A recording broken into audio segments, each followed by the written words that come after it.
بسم اللہ الرحمن الرحیم۔ ہرقل شاہ روم نے ان کے پاس قریش کے قافلے میں ایک آدمی بلانے کو بھیجا، اور اس وقت یہ لوگ تجارت کے لیے ملک شام گئے ہوئے تھے، اور یہ وہ زمانہ تھا جب رسول صلی اللہ علیہ وسلم نے قریش اور ابو سفیان سے ایک وقتی عہد کیا ہوا تھا۔ جب ابو سفیان اور دوسرے لوگ ہرقل کے پاس اہلیہ پہنچے، جہاں ہرقل نے دربار طلب کیا تھا، اس کے گرد روم کے بڑے بڑے لوگ، علماء، وزراء بیٹھے ہوئے تھے۔ ہرقل نے ان کو اور اپنے ترجمان کو بلایا، پھر ان سے پوچھا کہ تم میں سے کون شخص مدعی رسالت کا زیادہ قریبی عزیز ہے؟ ابو سفیان کہتے ہیں کہ میں بول اٹھا کہ میں اس کا سب سے زیادہ قریبی رشتہ دار ہوں۔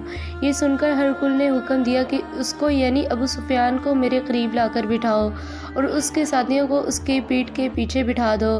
پھر اپنے ترجمان سے کہا کہ ان لوگوں سے کہہ دو کہ میں ابو سفیان سے اس شخص کے یعنی محمد صلی اللہ علیہ وسلم کے حالات پوچھتا ہوں۔ اگر یہ مجھ سے کسی بات میں جھوٹ بول دے تو تم اس کا جھوٹ ظاہر کر دینا۔ ابو سفیان کا قول ہے کہ خدا کی قسم، اگر مجھے یہ غیرت نہ آتی کہ یہ لوگ مجھ کو جھٹلائیں گے تو میں آپ صلی اللہ علیہ وسلم کی نسبت ضرور غلط گواہی سے کام لیتا۔ خیر، پہلی بات جو ہرقل نے مجھ سے پوچھی وہ یہ کہ اس شخص کا خاندان تم لوگوں میں کیسا ہے؟ میں نے کہا وہ تو بڑے اونچے عالی نسبت والے ہیں۔ کہنے لگا اس سے پہلے بھی کسی نے تم لوگوں میں ایسی بات کہی تھی؟ میں نے کہا نہیں۔ کہنے لگا اچھا، اس کے بڑوں میں کوئی بادشاہ ہوا ہے؟ میں نے کہا نہیں۔ پھر اس نے کہا بڑے لوگوں نے اس کی پیروی اختیار کی ہے یا کمزوروں نے؟ میں نے کہا نہیں، کمزوروں نے۔ پھر کہنے لگا اس کے تابعدار روز بڑھتے جاتے ہیں یا کوئی ساتھی پھر بھی جاتا ہے؟ میں نے کہا نہیں۔ کہنے لگا کیا اپنے اس دعوے نبوت سے پہلے کبھی کسی بھی موقع پر اس نے جھوٹ بولا ہے؟ میں نے کہا نہیں۔ اور اب ہماری اس سے صلح کی ایک مقررہ مدت ٹھہری ہوئی ہے، معلوم نہیں وہ اس میں کیا کرنے والا ہے۔ ابو سفیان کہتے ہیں میں اس بات کے سوا اور کوئی جھوٹ اس گفتگو میں شامل نہ کر سکا۔ ہرقل نے کہا کیا تمہاری اس سے کبھی لڑائی بھی ہوتی ہے؟ ہم نے کہا ہاں۔ بولا پھر تمہاری اور اس کی جنگ کا کیا حال ہوتا ہے؟ میں نے کہا لڑائی ڈول کی طرح ہے، کبھی وہ ہم سے میدان جنگ جیت لیتے ہیں اور کبھی ہم ان سے جیت لیتے ہیں۔ ہرقل نے پوچھا وہ تمہیں کس بات کا حکم دیتا ہے؟ میں نے کہا وہ کہتا ہے کہ صرف ایک ہی اللہ کی عبادت کرو، اس کا کسی کو شریک نہ بناؤ، اور اپنے باپ دادا کی شرک کی باتیں چھوڑ دو، اور ہمیں نماز پڑھنے، سچ بولنے، پرہیزگاری، صلح رحمی کا حکم دیتا ہے۔ یہ سب سن کر پھر ہرقل نے اپنے ترجمان سے کہا کہ ابو سفیان سے کہہ دے کہ میں نے تم سے اس کا نسب پوچھا تو تم نے کہا کہ وہ ہم میں سے عالی نسب ہے، اور پیغمبر اپنی قوم میں عالی نسب ہی بھیجے جایا کرتے ہیں۔ میں نے تم سے پوچھا کہ دعویٰ نبوت کی یہ بات تمہارے اندر اس سے پہلے کسی اور نے بھی کہی تھی تو تم نے جواب دیا کہ نہیں۔ تب میں نے اپنے دل میں کہا کہ اگر یہ بات اس سے پہلے کسی نے کہی ہوتی تو میں سمجھتا کہ اس شخص نے بھی اسی بات کی تقلید کی ہے جو پہلے کہی جا چکی ہے۔ میں نے تم سے پوچھا کہ اس کے بڑوں میں کوئی بادشاہ بھی گزرا ہے؟ تم نے کہا کہ نہیں۔ تو میں نے دل میں کہا کہ ان کے بزرگوں میں سے کوئی بادشاہ ہوا ہوگا۔ تو کہہ دوں گا کہ وہ شخص اس بہانہ اپنے آباء و جدود کی بادشاہت اور ان کا ملک دوبارہ حاصل کرنا چاہتا ہے۔ اور میں نے تم سے پوچھا کہ اس بات کے کہنے یعنی پیغمبر کا دعویٰ کرنے سے پہلے تم نے کبھی اس کو دروغ گواہی کا الزام لگایا ہے؟ تم نے کہا کہ نہیں۔ تو میں نے سمجھ لیا کہ جو شخص آدمیوں کے ساتھ دروغ گواہی سے بچے وہ اللہ کے بارے میں کیسے جھوٹی بات کہہ سکتا ہے۔ میں نے تم سے پوچھا کہ بڑے لوگ اس کے پیرو ہوتے ہیں یا کمزور آدمی؟ تم نے کہا کمزوروں نے اس کی اتباع کی ہے۔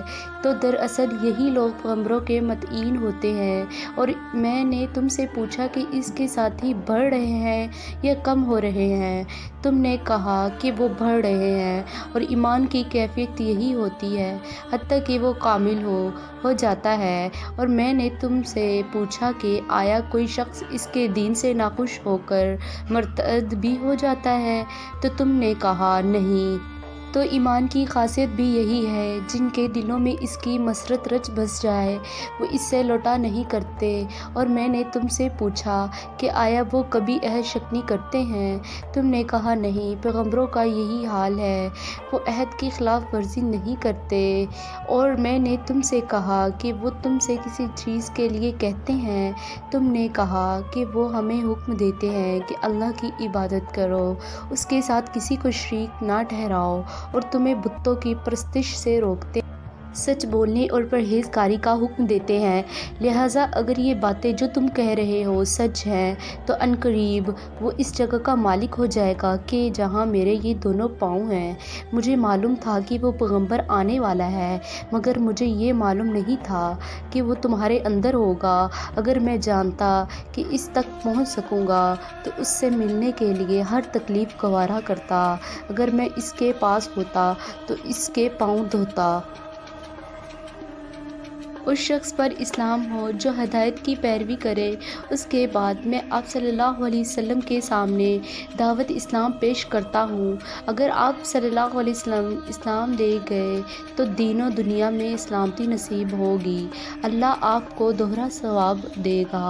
اور اگر آپ صلی اللہ علیہ وسلم میری دعوت سے روگردانی کر دیں تو آپ صلی اللہ علیہ وسلم ریا کا گناہ بھی آپ صلی اللہ علیہ وسلم ہی پر ہوگا۔ اور اے اہل کتاب، ایک ایسی بات پر آ جاؤ جو ہمارے اور تمہارے درمیان یکساں ہے۔ ہرقل نے رسول صلی اللہ علیہ وسلم کا وہ خط مانگا جو آپ صلی اللہ علیہ وسلم نے وحیہ قلبی رضی اللہ تعالیٰ عنہ کے ذریعے حاکم بصرہ کے پاس بھیجا تھا، اور اس نے وہ ہرقل کے پاس بھیج دیا تھا۔ پھر اس کو پڑھا تو اس میں لکھا تھا، اللہ کے نام کے ساتھ جو نہایت مہربان اور رحم والا ہے، اللہ کے بندے اور اس کے پیغمبر محمد صلی اللہ علیہ وسلم کی طرف سے یہ خط ہے، شاہ روم کے لیے۔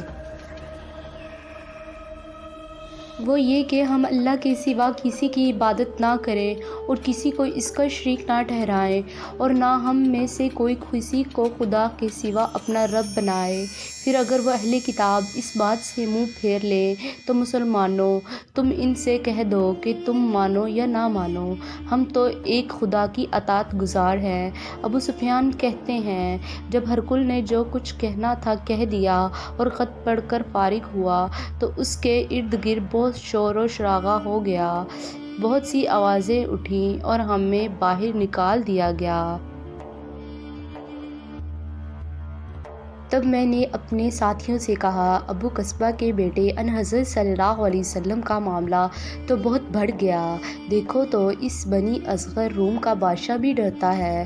مجھے اس وقت سے اس بات کا یقین ہو گیا کہ حضور صلی اللہ علیہ وسلم عنقریب غالب ہو کر رہیں گے، حتیٰ کہ اللہ نے مجھے مسلمان کر دیا۔ راوی کا بیان ہے کہ ابن ناطور اہلیہ کا حاکم ہرقل کا مصائب اور شام کے نصرہ کا لاٹ پادری بیان کرتا تھا کہ ہرقل جب اہلیہ آیا، ایک دن صبح کو پریشان اٹھا تو اس کے درباریوں نے دریافت کیا کہ آج ہم آپ کی حالت بدلی ہوئی پاتے ہیں، کیا وجہ ہے؟ ابن ناطور کا بیان ہے کہ ہرقل نجومی تھا، علم نجوم میں وہ پوری مہارت رکھتا تھا۔ اس نے اپنے ہم نشینوں کو بتایا کہ میں نے آج رات ستاروں پر نظر ڈالی تو دیکھا کہ ختنہ کرنے والوں کا بادشاہ ہمارے ملک پر غالب آ گیا ہے، بھلا اس زمانے میں کون لوگ ختنہ کرتے ہیں؟ انہوں نے کہا کہ یہود کے سوا کوئی ختنہ نہیں کرتا، سو ان کی وجہ سے پریشان نہ ہوں۔ سلطنت کے تمام شہروں میں یہ حکم لکھ بھیجیے کہ وہاں جتنے یہود ہوں سب قتل کر دیے جائیں۔ وہ لوگ انہی باتوں میں مشغول تھے کہ ہرقل کے پاس ایک آدمی لایا گیا جسے شاہ غسان نے بھیجا تھا۔ اس نے رسول صلی اللہ علیہ وسلم کے حالات بیان کیے۔ جب ہرقل نے سارے حالات سن لیے تو کہا کہ جا کر دیکھو وہ ختنے کیے ہوئے ہیں یا نہیں۔ انہوں نے اسے دیکھا تو بتلایا کہ وہ ختنہ کیا ہوا ہے۔ ہرقل نے جب اس شخص سے عرب کے بارے میں پوچھا تو اس نے بتلایا کہ وہ ختنہ کرتے ہیں۔ تب ہرقل نے کہا، یہ ہی محمد صلی اللہ علیہ وسلم اس امت کے بادشاہ ہیں جو پیدا ہو چکے ہیں۔ پھر اس نے اپنے ایک دوست کو رومیہ خط لکھا اور وہ بھی علم نجوم میں ہرکل کی طرح ماہر تھا۔ پھر وہاں سے ہرکل حمص چلا گیا۔ ابھی حمص سے نکلا نہیں تھا کہ اس کے دوست کا خط اس کے جواب میں ہی آ گیا۔ اس کی رائے بھی حضور صلی اللہ علیہ وسلم کے ظہور کے بارے میں ہرکل کے موافق تھی کہ محمد صلی اللہ علیہ وسلم واقعی پیغمبر ہیں۔ اس کے بعد ہرکل نے روم کے بڑے آدمیوں کو اپنے حمص کے محل میں طلب کیا اور اس کے حکم سے محل کے دروازے بند کر لیے گئے۔ پھر وہ اپنے خاص محل سے باہر آیا اور کہا، اے روم والو، کیا ہدایت اور کامیابی میں کچھ حصہ تمہارے لیے بھی ہے؟ اگر تم اپنی سلطنت کی بقا چاہتے ہو تو پھر اس نبی صلی اللہ علیہ وسلم کی بیعت کر لو اور مسلمان ہو جاؤ۔ یہ سننا تھے کہ پھر وہ لوگ وحشی گدھوں کی طرح دروازے کی طرف دوڑے مگر انہیں بند پایا۔ آخر جب ہرکل نے اس بات سے ان کی یہ نفرت دیکھی اور ان کے ایمان لانے سے مایوس ہو گیا تو کہنے لگا کہ ان لوگوں کو میرے پاس لاؤ۔ جب وہ دوبارہ آئے تو اس نے کہا، میں نے جو بات کہی تھی اس سے تمہارے دینی پختگی کی آزمائش مقصود تھی، سو وہ میں نے دیکھ لی۔ تب یہ بات سن کر وہ سب کے سب اس کے سامنے سجدے میں گر پڑے اور اس سے خوش ہو گئے۔ بالآخر ہرکل کی آخری حالت یہی رہی۔ عبداللہ کہتے ہیں کہ اس حدیث کو صلح بن کیسان، یونس اور معمر نے بھی زہری سے روایت کی ہے۔